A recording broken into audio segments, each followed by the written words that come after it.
coming. Yeah, good morning. Thanks for having me. So it looked like a few of you, maybe a handful of you, understood what CRISPR is, are familiar with CRISPR. But for those of you not familiar, what is CRISPR? So CRISPR is a gene editing technology. Basically, the ability to go inside of cells and precisely change DNA sequences. You can kind of think of it like a word processor for DNA. The ability to start opening up that code and making changes. There's certain kind of changes we're really good at making right now, and a lot of other kinds of changes we're still working on. Yeah, and we're going to get into that, especially later. We've genetically engineered before, so why is CRISPR so significantly more groundbreaking and interesting? Right, so a lot of what people refer to as genetically modified organisms, sort of blunt tools compared to what we have today. And often it was trying to take a gene from one organism, maybe a type of bacterium, and putting it into a plant. So really making some pretty significant changes to that organism. What we're doing now is sort of like a fine-tuned scalpel compared to that. We're inside the genetics of the cell itself and just making some really minor tweaks. Now, there have been technologies to do that for 10, 15 years now. It's been really hard to use and super expensive, and so you really had to almost have a PhD in gene editing to do it. And now this is a technology that basically anyone who can do molecular biology can use. And there are thousands of labs and companies around the world already using this technology. Yeah, and you basically just program the RNA to find whatever genetic sequence you want to clip out. Exactly. Do I have that right? Exactly. So Yeah. the system is basically like a pair of molecular scissors. And so it's a protein that's basically the scissors, and the protein is called Cas9. But on its own, the protein really can't do anything. It needs an RNA partner to take it to the right place in the cell.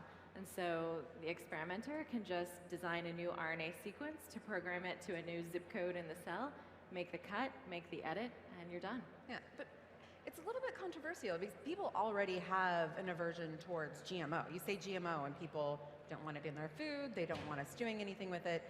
What's the sentiment around CRISPR?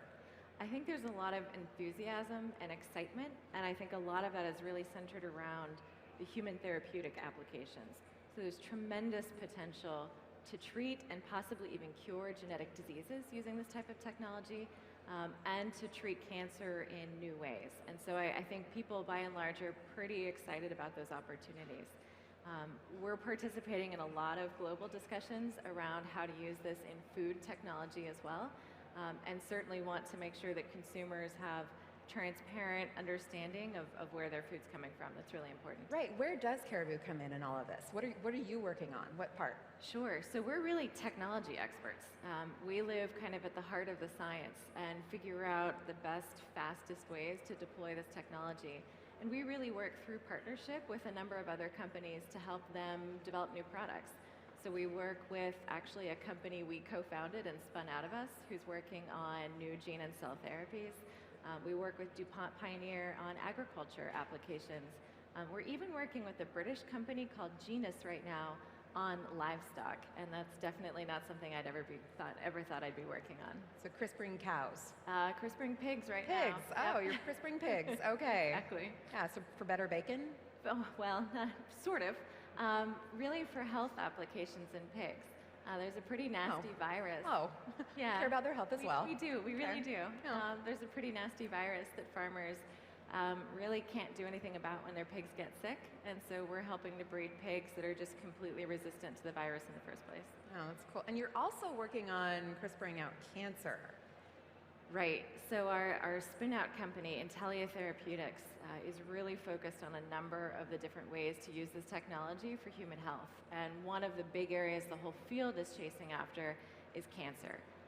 And most of it falls into a very hot field inside of cancer right now called immunotherapy. So sort of the general idea that you can help a patient's own immune system fight its own cancer. And so one of the ways you can do that is use gene editing to really tweak some of these very specialized immune cells and help them really target and fight cancer. It sounds kind of like it's magic, though, but it sounds amazing. But there's a cloud hanging over all of this technology. It's not like it's completely perfect and we should just start CRISPRing everybody right now. Right. Yeah, what's happening? Right.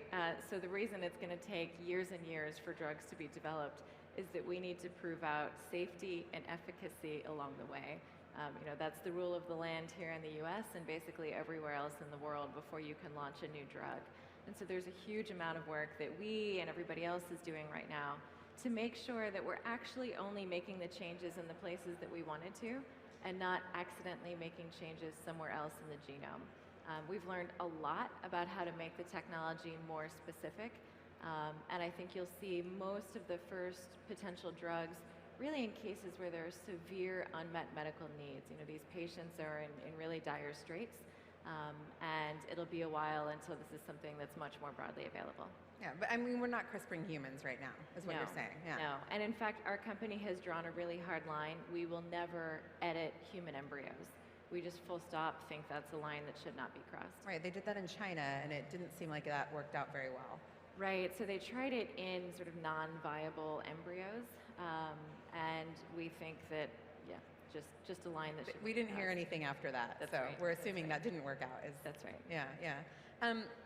Also, there's a pretty big intellectual property battle ongoing. We thought it was resolved, and Berkeley came back and said, hold up, we're going to fight this. Can you explain what happened?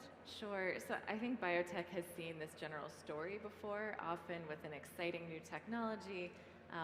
IP gets complicated quickly, and sometimes there are competing claims between different groups. That's what's happening now. So we've seen here in the United States something playing out between the University of California and their collaborators on the one hand, and the Broad Institute and their collaborators on the other hand. We just came out of this arcane proceeding at the US Patent Office called an interference. The University of California actually appealed that decision, and so now it goes to a federal circuit court. That'll be another 18 months.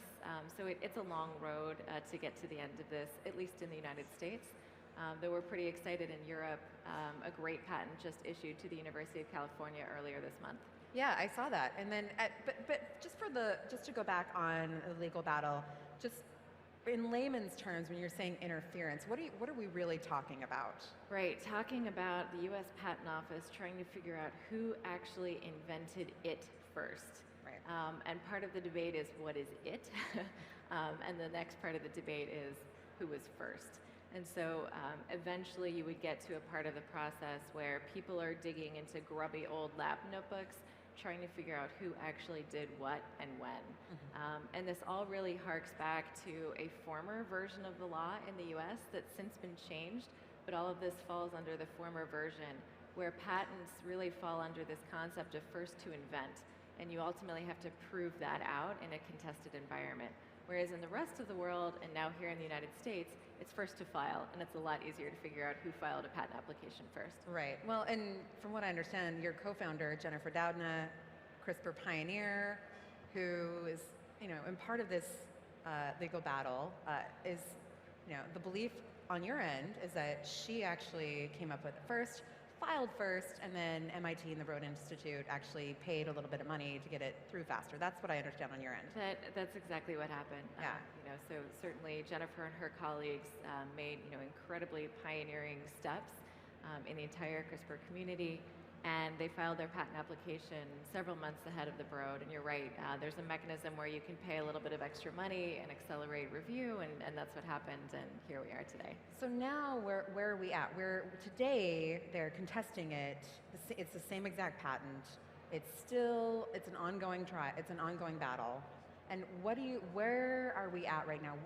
How confident are you in the outcome? Sure. So we're at the very beginning of that 1.5-year appeal process. And really from the company's perspective, that's one piece of the puzzle for us. We have so much intellectual property that we've brought into the company at this point, either from licenses, from DuPont and other companies, or that we've developed ourselves. And so at this point, we have a pretty broad estate that puts us in a very strong position. Yeah, but it's a little bit confusing for companies right now who want to get into the technology to know, should they go to Intellia? Should they go to the Broad Institute? What are you telling companies right now? How are they working this out? Sure. So I can never give other people legal advice. But what we're seeing most companies doing is they're either trying to really make a bet on who they think the winner is going to be and partner very closely with that side, or they're simply taking a license to any piece of CRISPR IP they can get their hands on, sort of treating it as an insurance policy and making sure that they're in good standing for the products they want to develop. Are you seeing any of the big companies lean towards one or the other company?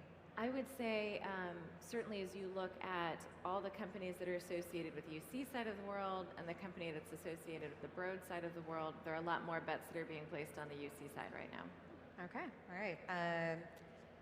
What's going on at the FDA level right now? Because we can't CRISPR humans, probably for a really good reason right now, but you're still held back in maybe a few other things. What's happening at the FDA level? Yeah, so in terms of human therapeutics, new drugs, the FDA is a pretty straightforward process.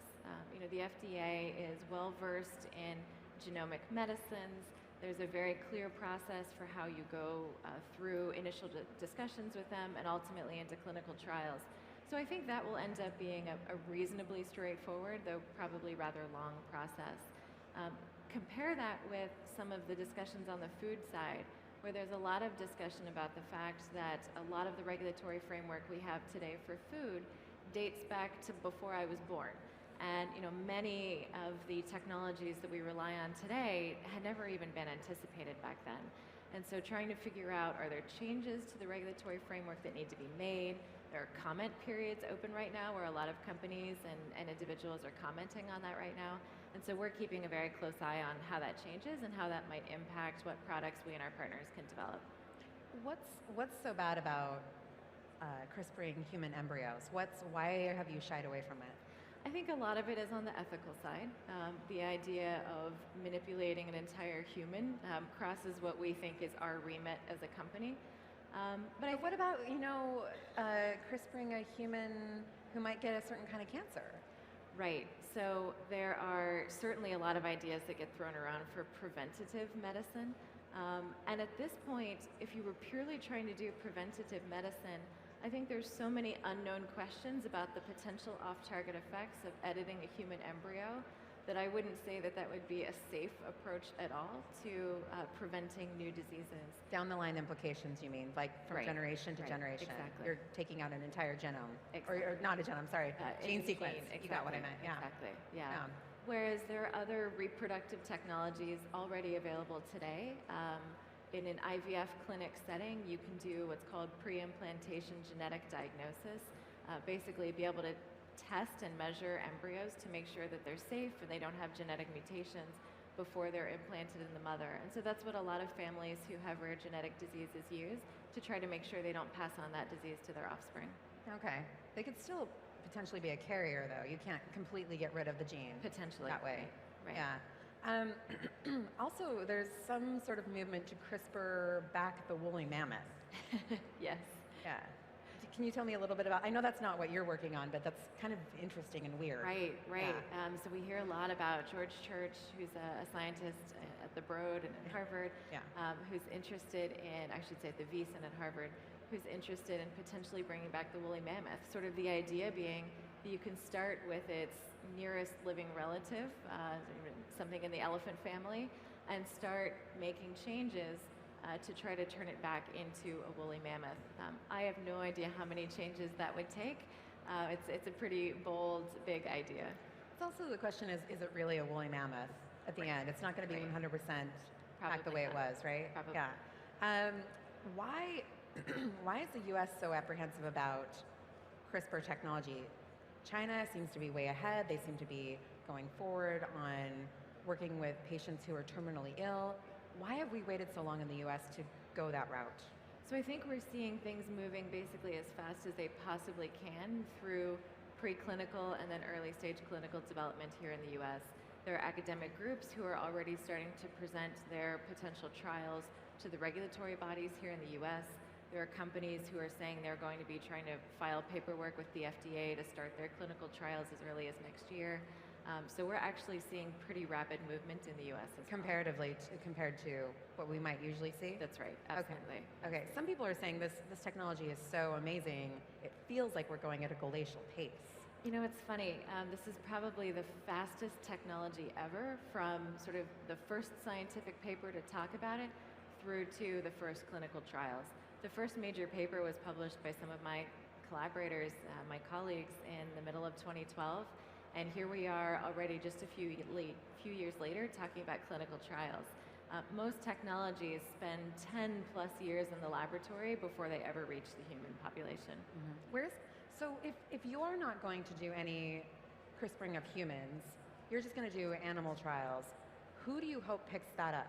Who are you seeing is going to maybe pick that up? Right, so we're not CRISPRing, we're not editing human embryos, but we and our partners are definitely interested in editing adult stem cells. Okay, so I come to you and I say, I have this disease in my family. I know I'm probably 23andMe told me I'm going to get this. Right. Yeah. So a lot of groups are first looking at genetic blood disorders like sickle cell disease. It's a very well characterized mutation that causes the disease. And the hope is to actually extract a patient's own blood stem cells out of their body, carry them into the lab, use CRISPR to fix that mutation so that these are now normal, happy, healthy cells, and put them back in the patient and treat, maybe even cure their sickle cell disease. And so you can go through every single sequence and just wipe it out. Right, so the idea is to edit as many cells as possible. Theoretically. Yeah, we're not at 100% today, Yeah. but a lot. And usually that's enough, we think, to provide a health effect for the patient. Yeah, there's just a new study that said that scientists had actually CRISPR'd HIV out of mice.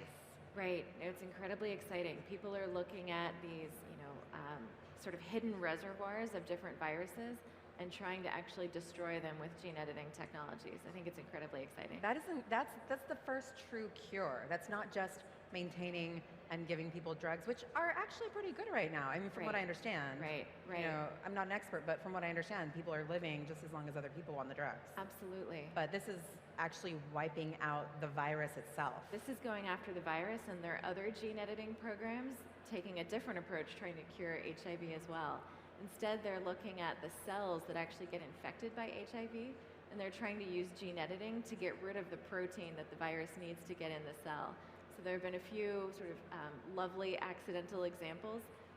There's a man from several years ago called the Berlin patient who was cured by a bone marrow transplant whenever he was being treated for cancer, because it turned out his donor had this mutation and was resistant to HIV, and he's been HIV-free ever since. So if you CRISPR out the HIV, do you have to then insert some other sort of genetic sequence, like this man had some immunity? Right, no. So in most of these cases, you're just trying to destroy the bad thing that's there. You're not trying to put something new in yet. Though in the future, we'd love to be able to do that. We'd love to be able to insert new sequences to, say, correct some of the diseases that we can't fix by just getting rid of a bad gene. Is there a possibility that after you CRISPR an adult human being, that they could then have offspring and pass on those better genes? No, it doesn't work that way. Yeah, so everyone's working on cells that don't pass on genetic information to their children. So you're not making a decision for those That's right. ongoing generations, and thus maybe messing up the entire human line unknowingly. One person at a time. Okay, so what would you say is the most promising research right now? What's out there that you think you're working on or you see in this whole CRISPR sphere looks really promising right now? I think it's what I see in the gene therapy space. I mean, the ability to actually go in and try to correct a genetic disorder, it feels like science fiction potentially come to real life. I think that'd be incredibly exciting. And it'd mean for the first time we're actually treating at the genetic level the cause of these diseases rather than trying to fix the experience that the patients have. Okay, and I also just read that CRISPR Therapeutics, you're kind of not you're not sister companies, but the two Extended pioneer, family. yeah, the two CRISPR pioneer co-founders. One's CRISPR Therapeutics in Europe. She may have the lead in the first human study over there. So where does that leave Intellia and Caribou? Where does that leave you if they have the first human study? Are you then going to work with them, or are you sort of competing with each other then? I mean, I think we're seeing a huge number of groups, both in industry and in academia, moving very carefully through preclinical safety studies and then ultimately launching trials. I think we'll see a handful of trials launch pretty quickly over the next few years, including work that Intellia is doing, and so we're really excited to see that move forwards. They've got some really exciting animal data they've been talking about recently, showing tremendous efficacy in mouse and rat models. So it's really promising. Yeah, it all sounds very, very exciting. Thanks so much. We're out of time, but thank you so much for speaking with me. Thanks, Sarah. Appreciate it. Yeah.